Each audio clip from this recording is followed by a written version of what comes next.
Paul Haslam, then, you've just been voted in as the only independent town councillor for the new Harrogate Town Council.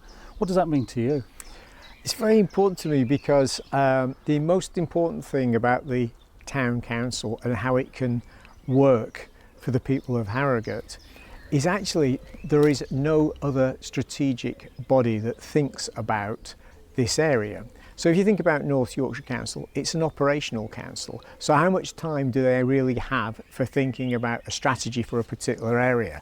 Now, of course, they've got to try and do things for all people, but you know, North Yorkshire's the largest county in the UK. It's got 800,000 people in it. It's a big geographical expanse. Whereas if we've got a town council that actually is looking very carefully at certain strategic issues in the first place. Don't get tied up in the operational, get strategic. So the first thing is, what does the local plan look like? What's it going to look like? Because there's a new local plan going on at the moment. That should be ready by 2028. I think it'll be 2030 now because the change of government has delayed a few things. But that has huge ramifications for Harrogate in terms at the moment I think we have to complete 635 houses a year, but after that date we're going to have to complete more houses per year, so it's going to have an increased impact. But what we need is a neighbourhood plan that puts housing where we want the housing, but it also puts the economic drivers where we want them. It looks at infrastructure, where the hospital's going to go, or how are we going to provide, how do we provide social care. Even really silly things like North Yorkshire Council is going to have to start collecting food waste at some point from every home every week. And how do we strategically say that's, it can go to an operational thing, which we don't want to get involved with. I certainly don't want to get involved with that. But from a strategy point of view, you've got to look at it.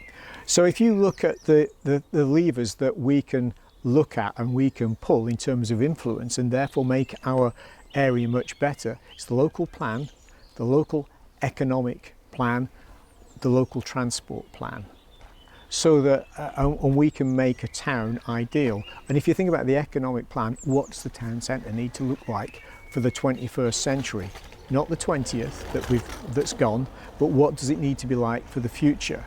And we can do all those things, but and we can be a strategic body. And so for the first 2 years, while we're setting the council up, these are the areas we need to be looking at.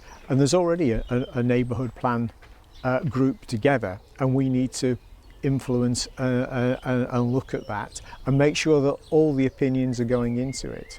So that's really what I'm looking forward to. It's the strategic approach to the development of Harrogate for its residents.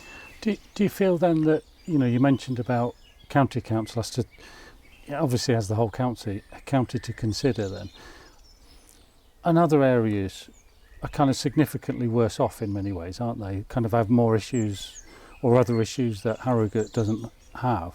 So will this give that focus then to Harrogate, that so what Harrogate needs, if you like? One of the challenges is that when government's handing money out, Harrogate sounds affluent and therefore maybe is lower down on the pecking list in terms of, well, they're affluent there. But actually, Harrogate isn't as affluent as people think.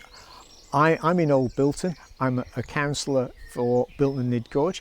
I've got Woodfield in my sector, and I've got some of the most deprived areas in North Yorkshire, and I fight all the time to get more money into that area because we need more money. But the overall, let's call it, it's not shadow, but the overall aura that Harrogate has a lot of money means that Woodfield gets missed out when we should be giving more money to that area to bring it up to a standard.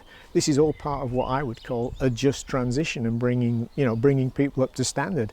We have council houses there that really do need attention. And you are an independent, so you're not affiliated to a political party. I think you changed to an independent when you stood to be a mayor for the county. For you, what's the difference between being part of a political party? Because I think by far now the Harrogate Town Council will be a Lib Dem council.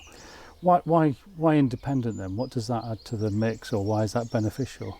So I went independent for a number of reasons. Primarily because the party I was in was not listening to my ideas and my residents' ideas. And it seemed to me that we were getting to a situation where we were putting party before people. And that, for me, is, okay, if you're not in power, you can't do stuff. I get that. But I still think there's a balance where you make sure you're delivering for people.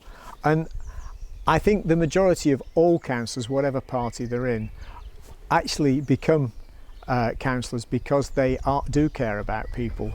But sometimes we just get overbalanced, and some of the, what I'll call the, for want of a better phrase, shenanigans at maybe central government level were perhaps not congruent with what should be going on locally. So as an independent, I wanted to make sure that my views were getting out there and weren't just being closed down by the party beforehand. So being independent allows me to say what I think. It allows me to talk to everybody across the political spectrum to, for want of a better idea, steal the good ideas from every single person and say, yeah, that fits with what I want, or it doesn't fit. And equally, I'm very willing to share ideas and suggest other ways of doing things. But I am not tied to any particular party dogma. It doesn't, I mean, we've seen where privatisation has taken us. I mean, look at the water companies. Privatisation should never have done that, but it did, and we've allowed it to happen. If we look at what it's done, just British Steel, where's that? And so being independent means that you're not tied to a dogma that says it's got to be this at all costs. And would you advocate independent for roles like mayors or for me, crime commissioners, for instance? So the mayor is a prime example of where it should not be a political position. It should be what is best for your residents and how do you pull it all together. And for me, that's really certain positions should be, and some of the decisions shouldn't just be a 5-year electoral cycle, or in the case of a mayor, a 4-year electoral cycle. It should be 10, 15 years. I mean, if I go back to the mayor, some of the stuff I was talking about was food security. Well, if you talk to farmers can't live with a 2-year horizon. They need 15, 20 years in order to be able to plant up, develop, etc. And we've got to think about that for all our industries. How do you create? So some things can't be political if you want them to work well.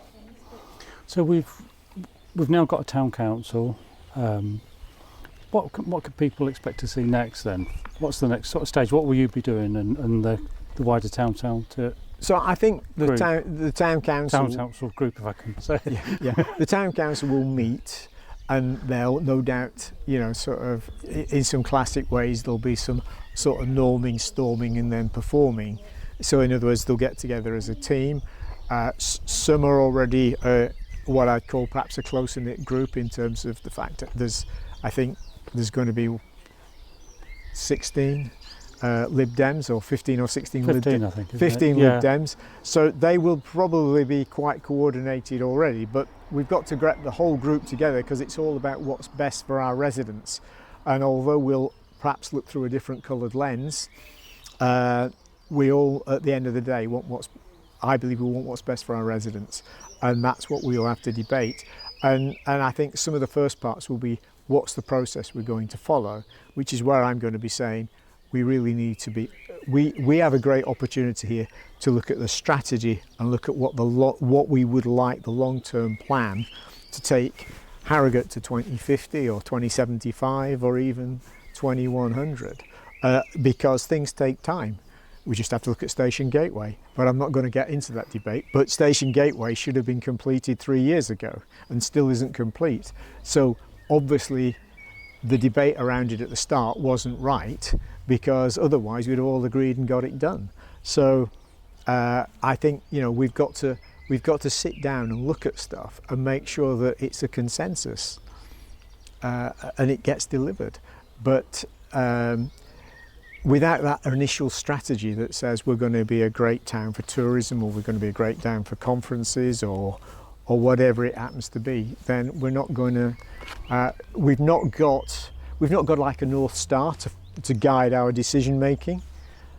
we might have political hue that distorts our decision making, whereas if we've got a North Star that says this is what it's going to be, we might have to wiggle to get there, but we know where we're going. That's what I see. Paul Haslam, thank you very much. You're welcome.